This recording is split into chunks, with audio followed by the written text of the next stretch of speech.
국민 여러분, 안녕하셨습니까? 인도태평양 전략연구원 최수용입니다. 오늘도 저희가 준비한 유튜브 채널 인도태평양 전략연구원 유튜브와 또 공작관TV 그레이트게임 유튜버를 애청해 주셔서 감사를 드립니다.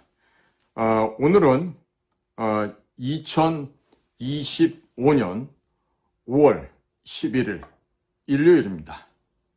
자, 오늘은 오후 6시가 되면은 이번에 치러지는 대통령 선거의 후보자들이 등록을 마감하는 시간이 되겠습니다. 아마도 어젯밤 아주 극적으로 국민들의 신임을 얻은 김문수 후보자께서 이제 국민의힘당의 유일한 대통령 후보자가 되어서 아마 지금 등록을 마친 것으로 알고 있습니다. 자, 그러면 요 며칠 사이에 벌어졌던 이런 해프닝을 보고 우리가 왜 이러한 일들이 우리나라에서 벌어지고 있느냐, 여기에 대해서 분명하게 인식을 해야겠습니다. 우리가 지금 한반도를 둘러싸고 있는 이 적대 세력, 우리를 집어삼키고자 하는 그런 그 승량이 늑대들과 우리가 어떻게 앞으로 전투를 해야 되고 또 커다란 전쟁에서 우리가 필승할 수 있는 것인가에 대해서 우리는 지금부터 얼마 남지 않은 이 선거를 앞두고 좀 치밀하고 그리고 가열차게 사전 준비를 해야 되겠다, 이런 말씀을 드려야 되겠습니다. 지금 중국 공산당과 북한 조선노동당은 김문수 후보를 제거하라는 지령을 내린 것으로 보여집니다. 이것은 제가 직접 문건으로 보지는 않았지만 현재 진행되고 있는 상황을 봤을 때 이 중국 공산당과 평양 공산당이 지금 한국에서의 헌법을 내각제로 바꿔서 지금 세습제도에 아주 악습이 되는 이 내각 중심제로, 내각 책임제로 이 개헌을 해서 지속적인 한국을 중국 공산당의 식민지 지배하에 있는 주종관계의 신하국가로서 조공을 바치는 노예국가로서 과거로 회귀하려고 했던 것이 지금 속속들이 드러나고 있습니다. 자, 며칠 전 김문수 후보는 앞으로 핵 잠수함을 도입하겠다, 그리고 핵 재처리 시술을 더욱더 강화하겠다, 미국의 전술핵도 반입하겠다 하면서 부정선거 척결을 표방하였습니다. 거기에다가 우리나라의 건국 대통령 이승만 대통령, 그리고 한국의 부국 산업 대통령 박정희 대통령 두 분의 동상을 세종대왕의 또 이순신 장군의 동상이 있는 서울 시내 한복판 광화문에 건립하기로 지금 공약을 하고 있습니다. 자, 이 얘기는 뭐냐? 이승만과 박정희처럼 중국을 대해서 정말 적대시하고 그들을 분쇄해야 된다라는 이런 생각을 갖고 있던 우리 한국의 지도자들이었습니다.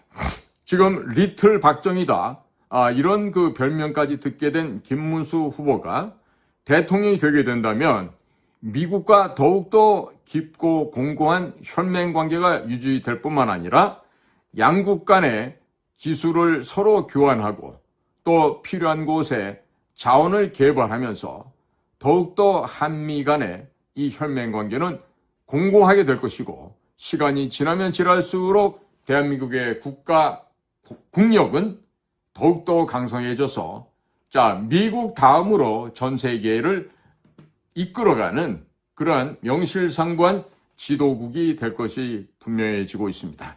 자, 이에 지금 공포를, 두려움을 당하게 된 중국 공산당은 빨리 김문수를 제거하라는 지령을 내리게 되고, 또 그 지령을 받은 자들은 내각 책임제로 지금 개헌을 하겠다 그러면서 카드를 들고 나왔죠. 자, 거기에 바지 사장 역할을 했던 자가 누구입니까? 바로 한덕수였습니다. 한덕수 씨는 지금 나이가 70이 넘어서 늙어도 아주 지저분하게 늙었어요. 그리고 평생을 무슨 대형 로펌이라든지 꽃길만, 그리고 음지가 아닌 양지에서만 살아왔던 이 가냘픈 이 온실 속의 화초가 감히 지금 평원에서 비바람 맞아가면서 자라왔던 우리 민초들을 이끌어 가겠다라고 허무맹랑한 거짓 독서를 품고 나섰습니다. 마치 능구렁이가 아니면 방울뱀이 혓바닥을 날림거리면서 그 숨겨진 이빨에서는 아주 맹독을 품을 기세를 갖고 있었죠. 예전에도 사퇴했던 그 참기름 발랐다고 하는 뱀장어 반기문이라는 사람이 있었어요. 그 반기문의 전철을 다시 한번 밟게 됐는데 이번에 어제 저녁에 완벽한 당원과 국민들의 표심에 의해서 한독수는 제거가 되었습니다. 한독수 씨, 그대가 지금까지 김대중 정권이 되기 전까지는 나는 전라도 사람이 아니오, 절대 나를 찾아오지 마시오라고 했던 한독수 씨가 김대중이가 대통령이 되고 나니까 무슨 소리냐, 나는 전라도 전주 사람이다. 초등학교의 일부도 전주에서 다녔다. 그리고 나는 분명한 전라도인이다라고 얘기를 한 것을 우리 대한민국 국민은 다 기억하고 있습니다. 더더군다나 김대중 시절 같은 청와대에서 춘추관장을 지냈던 김기만 춘추관장이 한독수 불가론을 지난 윤석열 정부 출범 직전에 장문의 글을 써서 한독수의 사람 됨됨이가 어떤 사람인지를 공개한 적이 있었습니다. 그 글이 최근에 다시 인구에 회자되기 시작하면서 한독수의 본질이 어떤 인간이다 라는 점이 밝혀졌죠. 정말 늙어도 이렇게 지저분하게 이렇게 늙으면 안 됩니다. 차라리 몸 파는 매춘부가 낫다고 하지 않겠습니까? 자, 그래서 제가 다시 한번 강조합니다. 앞으로 김문수 후보님이 대통령이 되시게 되면 이렇게 개인의 출세와 입신양명에만 급급해야 하고 오직 입에다가 호구지책으로 국가 직책을 억지로 연동을 시켜서 입으로는 나라와 민족을 위해서 일한다고 하지만 사실은 개인의 입신양명과 출세만을 위해서 일하는 이런 고시 출신 아이들, 좋은 대학교 나왔다고 뻐기는 아이들, 이런 애들을 절대로 김문수 대통령은 기용하시면 안 됩니다. 특히나 이번에 의료 사태를 망가뜨린 지금 조기용 보건복지부 장관이나 박민수 보건복지부 차관, 이런 아이들이 전부 다 서울대 경제학과 그 다음에 행정고시를 통과한 이런 공무원들인데요. 자, 이렇게 기재부라든지 다른 부서에 있던 아이들을 지금 보건복지부에 임명을 했다가 완전히 의료정책을 말아먹었죠. 그러니까 이번에 김문수 후보는 대통령이 되시자마자 해야 될 일이 있어요. 자, 의료 분야, 의료정책 개선, 혹은 의대 정원 증원, 이런 문제는 전부 다 여러분들에게 다 맡겨 있습니다. 의사 선생님들, 또 의대 학장님들, 또 전문의들, 여러분들 의사대로 다 하십시오. 제가 원점으로 되돌려 드리겠습니다라고 이 의료정책을 확 바꿔버려야 됩니다. 가뜩이나 지금 국민건강보험 지금 재원이 거의 지금 고갈나고 있습니다. 그렇기 때문에 이번에 대통령으로 선출이 되시면요, 하루빨리 그와 같은 정책을 지금 이제 유세하는 과정에서도 말씀을 해주시고요. 그 다음에 도널드 트럼프를 벤치마킹을 해보시기 바랍니다. 도널드 트럼프는 막내 아들 베런 트럼프의 제안을 받아들였죠. 제가 김문수 후보의 아들뻘은 아니지만 제가 후배로서 건의를 드린다면 김문수 후보님은 DC 인사이드, 이 DC 인사이드를 적극적으로 활용해 보시기 바랍니다. 그리고 DC 인사이드에 김문수는 대통령이 되자마자 여성가족부, 여가부를 반드시 없애버리겠습니다. 쓸데없이 예산 낭비하고 있는 여가부를 폐지함으로써 거기에 남는 예산을 전부 국방 예산이나 아니면 청년 일자리 예산으로 돌리겠습니다 하고 DC 인사이드를 통해서 김문수 장관의 선거 캠페인이 진행되기를 바랍니다. 지금 SNS라든지 미디어 총괄하시는 우리 김문수 후보 캠프 여러분들께서는요, 반드시 이 DC 인사이드와 또 여러 가지 그 핫스팟 이런 게 많이 있죠. 이런 계정을 통해서라도 김문수 후보의 의견을 팟캐스트를 통해서도 널리 알려야 되겠습니다. 자, 그래서 꼰대의 이미지, 나이 70살 먹은 김문수 이런 이미지가 아니라 적극적으로 오히려 도널드 트럼프보다도 더 열심히 청년층들과 또 젊은이들과 소통을 하고 DC 인사이드라고 하는 이런 SNS망을 통해서 나 김문수가 이런 일을 하겠습니다라고 해서 첫 번째 여가부를 폐지하겠습니다. 이런 것을 공약처럼 DC 인사이드를 통해서 좀 알려주시기 바랍니다. 자, 두 번째 또 뭐가 있을까요? 이번에 미국에서도 시행이 됐습니다만 교육부를 폐지하겠습니다. 이런 혁명적인 이런 공약을 내놓으시면 좋겠습니다. 대한민국 교육부 역시 그 아주 안 좋은 아이들로 많이 구성이 되어 있습니다. 그 안 좋은 아이들이 어디 출신들이죠? 바로 SNU, 국립서울대학 출신 애들이죠. 국립서울대학교를 나온 애들 중에서 특히나 사범대학 출신 애들이 많이 가 있는데, 그 아이들의 그 왜곡된 생각들, 그 다음에 늘 평생을 응어리 져 있는 열등감, 이런 것들 때문에라도 우리 교육부는 올바로 된 교육을 시행할 수가 없습니다. 따라서 여가부 폐지와 동시에 교육부도 다 폐지시켜버리고 학교에게 자율성을 부여해서 저마다 자유 경쟁을 통해서 정말 사학의 명문들이 나오고 전 세계에서 대학이나 이런 곳에 그 순위를 매길 때도 그 정말 100위 안에 들어가기도 힘든 대한민국인데 100위 안에 대한민국의 많은 학교들이 진입할 수 있도록 대학에 자율성을 부여해주고 널리 인재를 발굴해서 면하게 힘쓸 수 있는 교육부의 새로운 면이 필요합니다. 따라서 저는 미국처럼 교육부를 폐지할 것을 강력히 주장합니다. 그 다음에 이것보다 더 중요한 내용들은 DOGE, Department of Government Efficiency라는 정부 효율부를 우리도 태스크포스, TF팀을 만들어서 우리나라 예산을 전문적으로 과학화, 디지털화를 해야 됩니다. 그래서 600조가 넘는 어마어마한 국가 예산이 어디에 투입이 되고 어떻게 쓰여져서 어떠한 결과를 드러낸다는 것을 전부 다 산술적으로 통계가 나오게끔 그렇게 해야 됩니다. 그러다 보면 무슨 특활비 개념에 예산이 함부로 남용되는 것을 막을 수도 있고, 그리고 투입대 그 다음에 성과를 숫자로 디지털화를 해서 잘못된 것을 찾아낼 수가 있죠. 지금 미국에서는요, 이렇게 돈을 방만하게 쓰던 USAID라는 국제협력처가 지금 사라져버렸습니다. 1년 된다면 빌 클린턴, 힐러리 클린턴의 외동딸 첼시 클린턴이 수백만 달러를 들여서 결혼식을 하고 초호화 아파트먼트를 구매하고 하는 이런 것들이 USAID의 자금으로 상당 부분이 거의 대부분 지원된 것으로 좀 밝혀지고 있습니다.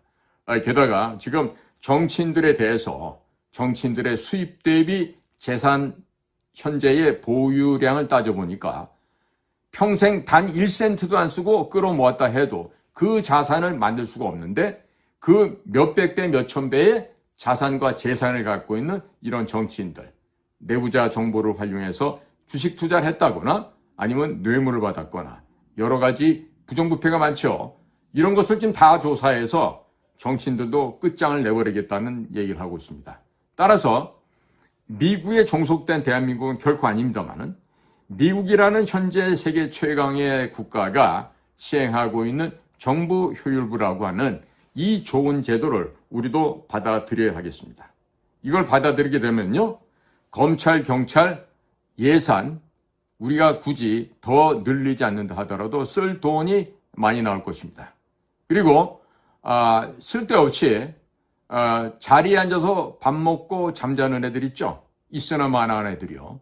경찰도 부지기수고 법무부도 검찰도 부지기수고 군대 또한 마찬가지일 겁니다. 그러면 급여는 올려주되 일 안 하는 애들은 불급한 최소 인원을 빼놓고는 나머지 다 제거해놔야 됩니다. 거품을 거둬야 됩니다. 그렇게 해서 작은 정부, 강한 정부, 능력 있는 효율성 있는 정부를 만들어서 국민들에게 진정한 봉사를 하는 그런 국가기관으로 환골탈태를 해야 됩니다. 지금 김문수 후보를 떨굴려다가 제대로 그 뜻을 이루지 못하고 지금 쓸쓸하게 퇴장하는 인간이 있어요.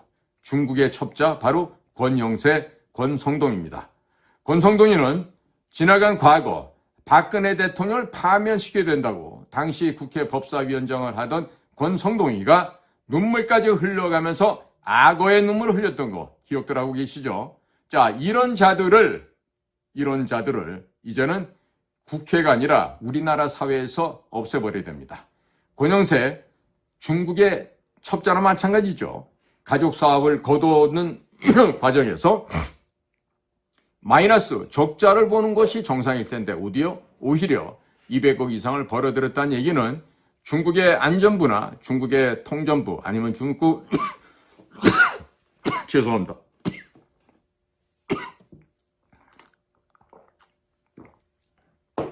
권영세 씨에 대한 이와 같은 중국의 우대, 환대는요, 틀림없이 그들의 힘이 권영세에게 아주 강하게 작동할 수 있는 그런 족쇄, 고리를 이미 만들어 두었다는 얘기입니다. 다시 말해서 우리가 전문 공작 사업에서 말하는 중국 공산당의 공작원이 되었다, 내지는 협조자가 되었다입니다.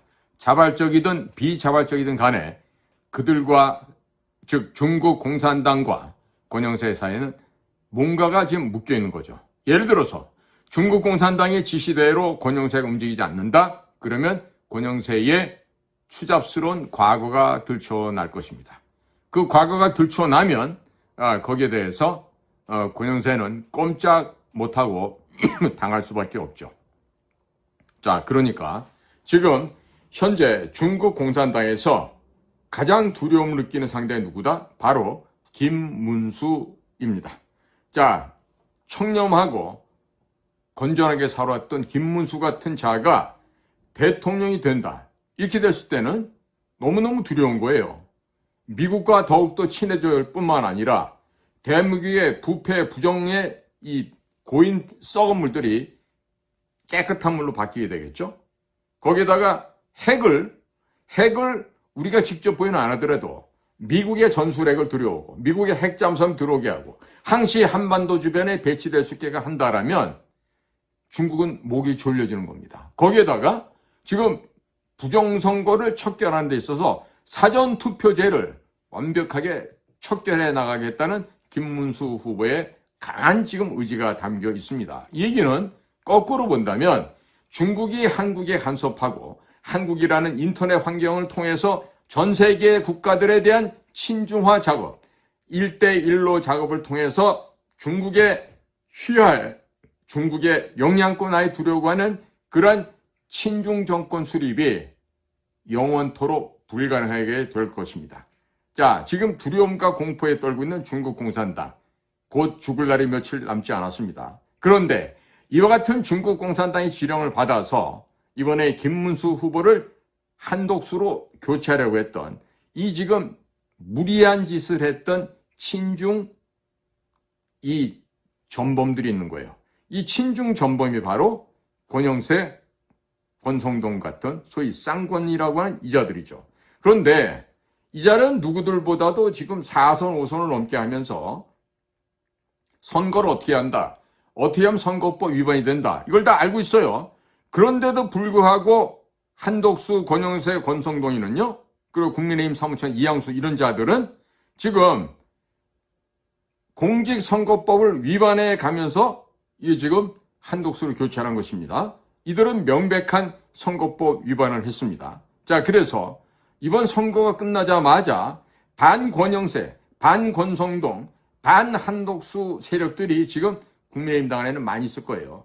당원들이 이자들에 대해서 후보를 교체하는 과정에 이자들이 이러이러한 불법을 저질렀다라는 점을 갖다 부각을 시켜주게 되면은요, 지금 그 후보 교체한다는 의총에 참석했던 국회의원들도 전원 수사를 지금 받아야 됩니다. 그 밑에서 보좌관, 비서관 이런 바풀떼기들도 당연히 수사를 받을 수밖에 없죠. 거기다가 국민의힘 공당의 사무처 그리고 각각 국회의원들의 휴대폰을 압수수색을 해보면은 이 선거 범죄와 무관한 또 다른 비행들이 발견될 가능성이 대단히 높습니다. 대단히 높아요. 그렇기 때문에 이런 것을 총체적으로 수사를 해서 이 자들이 과연 누구와 결탁이 되어 있고 누구의 지령을 받았고 이 점을 갖다가 부각시켜서 들춰내면은요, 전부 다 이 친중 간첩 스파이단을 우리가 제거해낼 수가 있습니다. 이번에 꼴 같지 않게 권성동이가 단식한다고 김무성이까지 덩달아 단식을 했었는데요. 이들이 뭡니까? 내각제 개헌을 갖다가 빌미로 해놓고 중국의 사주를 받아서 중국의 명령, 지령사항을 이행하고자 하는 그런 중국 협조자들이죠. 자, 그러니까 앞으로 김문수 후보는 대통령이 될 걸 대비해서 지금 한 달도 안 남았습니다. 자, 대통령이 되시면 전임자들처럼 무슨 국정원의 보고를 받지 않겠다 이런 망언을 하지 마시기 바랍니다. 지금 국가정보기관을 지금 국정원을 쓰시라는 게 결코 아닙니다. 지금 국정원은 문재인 때 완벽하게 평양을 위한 심부름센터로 변질되었어요. 그러니까 다 없애버려야 됩니다. 해편하고 국정원을 새로 만드셔야 돼요. 그렇게 하고 새로 만들어진 그런 아주 엘리트 요원들만 선발을 하고 또 남겨서 그 엘리트들 요원이 단 100명이라도 좋습니다. 국가를 위해서, 국민을 위해서 목숨 바쳐 신명 바쳐 일하는 그러한 정보기관으로 환골탈태하도록 그렇게 만드셔야 돼요. 그럼 대통령께서 직접 할 수는 없겠지만 그 일을 할 수밖에 없는 그 일을 가장 강력하게 추진할 수 있는 자를 임명을 해서 석 달 내에 90일 내에 모든 걸 싹 다 뜯어 고쳐야 됩니다. 여기다가 한 가지 더 건의를 드리겠습니다. 지금 국가정보원이 점유하고 있는 그 시설물들은요, 대단히 안정화된 지역의 외부, 내부 다 보안이 그래도 비교적 다른 곳보단 좋습니다. 지난번 윤석열 정부가 삼각지 국방부 합참 자리에 들어오는 관계로 상당 부분 마찰이 많았는데요. 그거 전부 다 돌려주세요. 국방부에다가 돌려주시고 또 합참에도 돌려주시고 그리고 대통령께서 헌인릉에 있는 국가정보원 자리로 대통령실을 옮기시기 바랍니다. 지금 현재에 있는 용산보다 훨씬 더 보안책이 좋고요. 그리고 함부로 날뛰지 않아도 됩니다. 그리고 대통령 내외분이 거처할 공간도요, 국정원 시설물 내부에 아주 고즈넉하게 마련되어 있는 그런 건물이 있습니다. 지금 뭐 따님 한 분밖에 없고 지금 부부가 들어와서 사시기에는 적합한 공간이라고 저는 감히 말씀드릴 수가 있습니다. 그리고 많은 사람들이 연회를 베풀어야 될 경우 지금은 다시 청와대 자리에 가서 뭐 그런 식사 자리나 이런 연회를 하고 했는데요. 국정원 안으로 들어오시면 그 정도 숫자를 충분히 해소할 수 있는 공간들도 있습니다. 그러니까 현재 있는 국정원은 그럼 어디로 갈 거냐? 일 안 하는 놈들이고 일할 수 없는 놈들인데 걔네들한테 공간이 왜 필요합니까? 다 방법이 있어요. 대전에 가면은 그만한 부지도 있고 건물 공간도 있어요. 그러니까 대전적으로 일단 쫓아내는 과정에서 국정원 애들 한 8, 90% 정도는 모가지를 쳐서 영영 국가 안보를 빌미로 해서 개인들의 워라밸과 개인들의 그 주식이나 투자하는 이런 애들의 집단으로 둬서는 안 됩니다. 거기다가 국정원진 내부적으로 지금 부부가 뭐 500쌍인지 700쌍인지 조사해보면 나오겠지만 수백 쌍이 국정원 내 커플이에요.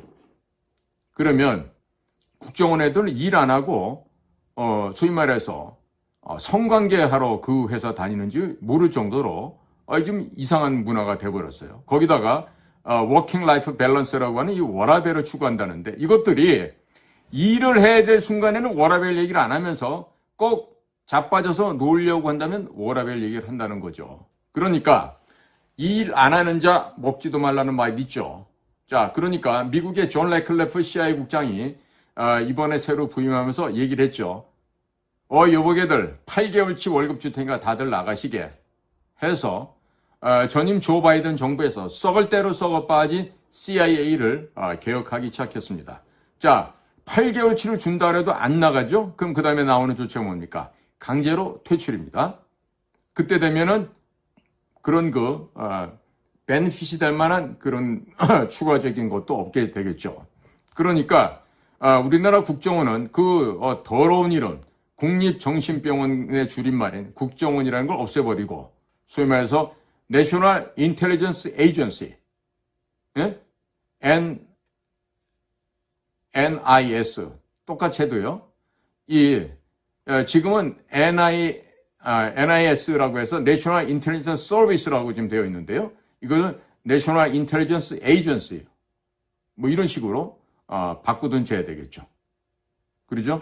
그렇게 해서 국가의 이 정보기관이라는 게 무슨 다른 거 염탐하러 다니는 데도 아니고요. 정정당당하게 국가 체제를 지켜내고 국민들의 생명과 재산을 보호하는 그야말로 국가 안보의 first line, 최전선이 되어서 그 일을 완수하기 위해서는 최고의 요원들이 있어야 됩니다. 문무를 겸비한 요원들이 있어야 되겠습니다. 여기서 문무를 겸비했다는 건요, 좋은 대학을 나왔다는 얘기가 결코 아닙니다. 문무를 겸비한 사람들 가운데는요, 우리나라 HID 요원들이 있고 UDU 요원들이 있습니다. 그리고 우리나라 해군 특수연여단 네이비 실 UDT가 있습니다. 그리고 해병에는 해병대 특수대대가 있고 또 공군에는 CCT 혹은 SAT 같은 조직이 있어요. 그러니 그런 곳에서 정신을 육체를 단련한 그런 최강의 요원들을 불러 모아서 환골탈태해야 됩니다. 펜대 갖고 까작까작거리는 소위 보고서 작성하는 곳이 아닙니다. 보고서 작성 기능이 없는 건 아니지만 첩보기관, 비밀 정보 공작기관이 본연의 임무를 해야 될 그 분야에 최선을 다할 수 있게끔 대통령 되시는 분이 확실하게 그 의지를 갖고 국정원을 없애고 새로운 정보기관으로 만들어야 되겠다. 이런 말씀을 오늘 드리게 됩니다. 오늘 일요일입니다. 지금 여의도에서는 굉장히 지금 바쁜 글이 좀 오고 가고 있고요. 그리고 오늘 기민하게 좀 움직이고 있습니다. 자, 우리가 이번에 한덕수 전 총리와 같은 저런 모습을 보면서 우리가 좀 깨달아야 될 게 있죠. 인생은 비겁하게 기회주의자로 살아서는 안 된다입니다. 다시 말씀드립니다. 서울대라고 하는 조직이 그게 인성을 완벽하게 갖춘 학생들이 다니는 데가 아니에요. 예로부터 경기고등학교 같이 자기밖에 모르고 지잘났다고 뻐기는 이런 애들이 오직 잘하는 거라고는 시험 보는 것밖에 없어요. 그 시험을 잘 봤다는 이유로 서울대를 들어오고 또 그러한 것들이 대한민국의 주류라고 그러고 살아왔던 한 시절이 있었습니다. 물론 그 가운데에는 제가 존경하는 경기고등학교 출신의 선배들이 적지 않게 있어요. 하지만 이번에 이렇게 한덕수처럼 기회주의자로 살아오는 자들이 있습니다. 그때그때 정권의 입맛에 맞추어서 그 정권이 요구하는 대로 몸을 팔았던 마치 창녀들보다 다를 것이 없는 그런 것들이 국가의 엘리트다라고 오해받는 세상이 이번에 윤석열 정부로 끝났으면 합니다. 그래서 앞으로 김문수 정부는 충성심이 있는 자, 목숨까지 바쳐서 충성을 할 수 있느냐, 국가 국민을 위해서 개인의 목숨 정도는 가볍게 버릴 수 있느냐, 이런 것이 국가 공기관의 또 권력심장부의 장차관들의 임명하는 기준이 되어야 될 것으로 믿습니다. 자, 국민 여러분, 안심하십시오. 걱정하지 마시고 이번에 드러난 이 김문수라는 사람의 모습을 널리 알려주십시오. 자, 예를 들어서 국회의원 3번, 도지사 2번을 했는데 왜 돈이 없느냐? 이렇게 묻는 사람이 있어요. 자식이 말이야 청렴 결백하다고 사기치는 거 아니야? 연극하는 거 아니야? 이런 사람들도 있어요. 왜? 그렇게 의심하는 사람들의 생활관, 가치관, 살아온 방식대로라면 김문수는 지금 타워 팰리스의 집이 몇 채가 있어야 정상이죠. 그러나 그 운동을 했던 과거의 동료들이 있어요. 그 가운데 특히 장기표 씨라고 얼마 전에 돌아가신 분 있죠. 그 장기표에게 매월 100만 원인지 뭐 얼마인지 이상을 갖다가 계속해서 지지를 해주고 도왔다고 합니다. 장기표 하나만 있었겠습니까? 그러니 축제할 수 있는 여력이 없죠. 그런데 이런 것은요, 집에 살림 사는 내무장관께서 허가를 안 해주면 못하는 일입니다. 바가지를 여자가 긁어대면요, 아무리 내 동료가 어렵게 살아도 도와줄 수가 없어요. 과거에 우리 민정당의 주를 이뤘던 권익현 씨가 윤필용 사건 이후에 강등돼서 제대를 하고 나서 한동안은 동기생들이 좀 도와주곤 했었지만 이제 1년, 2년 지나면서부터 돈이 안 왔다 그래요. 힘들었게 살았는데 나중에 동기생 누구누구가 있죠. 그분이 천거를 해서 다른 데 취업도 되고 이렇게 되면서 삼성하고도 좋은 관계로 지내셨다 그러고 이런데 이런 것처럼 김문수라는 사람은 돈이 싫어서 돈을 멀리한 게 아니라 같이 인생을 살았던 그 동료들과 같이 나눔을 하기 위해서 돈을 모을 수가 없었던 것입니다. 국민 여러분께서는 이와 같은 김문수 부부의 그런 그 건강한 삶에 대해서 좀 새롭게 인식을 해주시고요. 돈 싫다는 사람이 어디가 있겠습니까? 김문수 이분도 돈이 있으면 여유롭게 뭐 할 수 있다는 거 알죠. 그럼에도 불구하고 우선 급하고 힘들게 지금 당장의 끼니를 이어나가지 못하는 과거의 친구들, 동료들에게 십시일반 나누다 보니까 그렇게 돈을 모을 수가 없었다는 이런 점입니다. 자, 국민 여러분, 여기에 비해서 어린 나이에 강남에 무슨 타워 팰리스 같은 고급진 아파트에 살고 말이죠. 예? 또 신반포 아파트에 평당 1억 5천, 1억 8천씩 한다는 그런 아파트에 살고 있는 헌법재판관. 이런 자들과 비교해 보면은, 김문수는 바보라고도 할 수 있어요.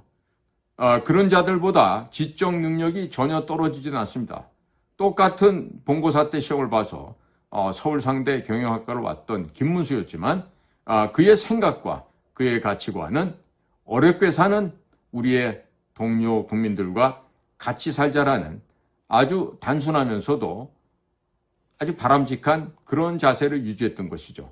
적어도 국립대학을 나온 자라면 국민이 낸 세금으로 그 학교에 여러 가지 편의시설과 좋은 강의를 받으면서 본인이 성장할 수 있는 거 아닙니까? 그러면은 국립대학 출신들은 늘 국민께 부채의식이 있어야 됩니다. 그리고 그 부채를 내가 성장해서 내가 발전하게 되면은 그것을 국가와 사회로 우리 국민들 앞으로 환원을 시키는 그러한 도덕적인 양심이 더 높아져야 되는 거겠죠. 적어도 김문수는 돈과 황금 만능주의에 절하지 않고 꼿꼿하게 살아왔던 참된 지식인, 참된 정말 인생을 하는 그런 멋진 남자의 인생을 살아왔다고 평가할 수 있겠습니다. 적어도 대형 로펌에서 6개월 사이에 근 20억 가까이 되는 돈을 받아 챙기는 그런 양심 없는 짓을 안 합니다. 고위관직에 있으면서 자신의 집을 세를 주어서 또 월세를 받아서 챙기는 그런 사람의 모습이 아닙니다. 자, 서빙고나 이런 등지에서 사실 김문수가 젊은 시절에 고문을 많이 받았죠. 우리 역사에 그런 분 또 있죠. 바로 우남 이승만 건국 대통령입니다. 이승만 대통령도 20대 얼마나 심한 고문을 받고 맞았는지 생식 능력을 상실해버렸던 거 아니겠습니까? 이승만 대통령이 안타깝게도 그 뛰어난 머리를 가진 후손을 세상에 남기지 못하셨던 것은 바로 그와 같은 조선 왕실의 무자비한 고문과 탄압과 태형 등등으로 말미암아 이루어졌던 것입니다. 김문수도 마찬가지입니다. 서빙고 분실이나 이런 곳곳에서 엄청나게 고문을 받고 얻어맞았기 때문에 지금 자녀가 하나밖에 없는 거예요. 만약에 그와 같은 고문을 받지 않았더라면 김문수보다 훨씬 똑똑한 그런 아들, 딸을 벌써 여러 명을 뒀을 수도 있습니다. 참으로 안타까운 일 아니겠습니까? 국가정보기구에서 평생을 줘도 비밀 공작 업무를 했던 사람으로서 김문수 선배가 겪었던 지난날을 저도 이렇게 생각을 해보면 참으로 가슴 아픈 부분들이 적지 않습니다. 그러나 1986년 5월 3일 5.3 인천 소요 사태를 주도했던 김문수는 39년이 지난 오늘날 어떻게 바뀌어 있죠? 어떻게 바뀌어 있습니까? 바로 대통령 후보로 지금 변해 있습니다. 1986년 5월 3일과 2025년 5월 3일을 대비해 볼 때, 역사는 얼만큼 변했는지 알 수가 있습니다. 막스 레닌이즘을 공부했던 진정한 공산주의자의 삶을 살고자 했던 김문수 청년은 1991년 구소련의 멸망과 붕괴를 바라보면서 당당하게 자유파로 전향을 했고, 그리고 오늘날까지 철저한 반공주의자로, 그리고 자유민주주의 투사로 살아왔습니다. 그에게 옆에서 평생을 내조해 해왔던 설란영 여사, 역시 훌륭한 여성이 아닐 수가 없습니다. 자, 국민 여러분, 오늘은 2025년 5월 11일 일요일입니다. 간밤에 극적인 대하 역사 소설 드라마를 쓰시게 된 김문수 후보님의 앞으로의 건투를 기원하고, 앞으로 최종전까지 이겨내셔서 이 나라를 진정한 자유민주공화국 체제를 굳건하게 지키고, 이 나라가 10단계, 20단계, 30단계 퀀텀 점프를 하면서 국가가 우일신하는 위대한 문화 강국, 과학기술 강국, 그리고 국방 강국, 무엇보다도 도덕적인 예의범절에 정신이 함양되고 효제 충신, 예의 염치, 이와 같은 귀한 우리 조상들이 물려준 가치가 더욱더 확산되어 이 나라의 국민들의 삶이 윤택해질 뿐만 아니라 정신문화 역시 제고되고 고양되는 멋진 대한민국을 이끌어주는 이 나라의 멋쟁이 대통령으로 다시 한번 거듭나 주시기를 기대하면서 오늘 저희 방송을 마치도록 하겠습니다. 경청해 주셔서 감사를 드립니다. 저는 인도태평양 전략연구원 최수영입니다. 고맙습니다.